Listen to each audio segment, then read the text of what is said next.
Hello বন্ধুরা, আপনারা সবাই কেমন আছেন? তো দেখুন, আজকে একটা রান্নার রেসিপি নিয়ে চলে আসলাম। তো আজকে রেসিপিটা করছি, পেঁয়াজু করছি। তো পেঁয়াজুতে দেখুন, এখানে আগের থেকে বেসন নিয়ে নিয়েছি, আটা আর পেঁয়াজ কুচি, কাঁচা লঙ্কা কুচি আর অন্যান্য মশলা দিয়ে দিয়েছি। তো এখন পেঁয়াজুটা ভাজার জন্য রেডি হয়ে গেছে। আর দেখুন, এই যে পেঁয়াজুটা দিয়ে দেওয়া হয়ে গেছে তেলে, এখন ভেজে নিচ্ছি। তো এখানে কিন্তু আমি একটু ডাল ব্যবহার করছি, বাটানো আস্তই ব্যবহার করছি, কারণ এটা দিলে অনেকটাই ভালো লাগে, স্বাদ লাগে। তো আপনাদের কাদের কাদের গরম গরম পেঁয়াজু খেতে ভালো লাগে অবশ্যই কমেন্ট করে জানাবেন। আর আমার ভিডিওটা কেমন লাগলো অবশ্যই জানাবেন। তো এখানে আরো আমি অন্যান্য কিছু তৈরি করব, তো আপনারা সবাই দেখতে থাকুন ততক্ষণ।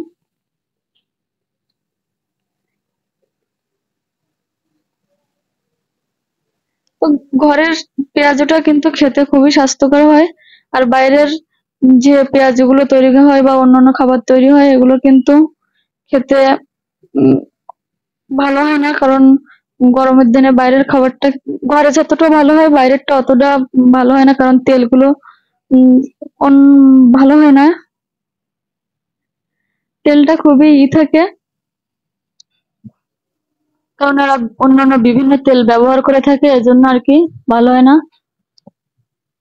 তো দেখুন, এখানে আরো দিচ্ছি পরবর্তী যেগুলো বাকি আছে। এই যে আমার ভাজা হয়ে গেছে, এখন তুলে নিচ্ছি।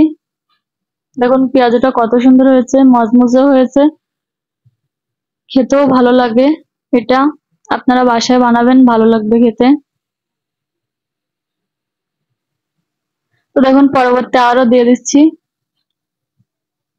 আর এই পেঁয়াজটা ছোট ছোট করে কাটতে হবে, যত ছোট কাটা হবে ততই মজা লাগবে, বেশি বড় করলে ভালো লাগবে না। কারণ পেঁয়াজটা কম করে কাটলে এটা ভাজাটা সুন্দর হয়,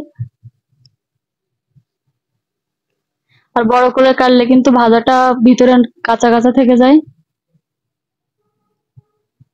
এজন্য আমি ছোট ছোট করে কেটে নিচ্ছি।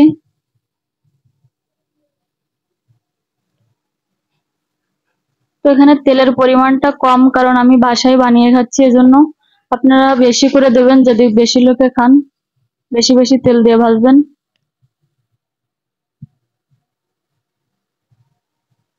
তো এই যে দেখুন, আমি উল্টে নিচ্ছি। এতে তেল কম হলে কিন্তু একটু উল্টাতে সমস্যা, এই জন্য আপনারা একটু বেশি করে তেল দেবেন। তো আমার পেঁয়াজের পরিমাণটা কম বেটারটা, এই জন্য আমি কমই তেল দিছি।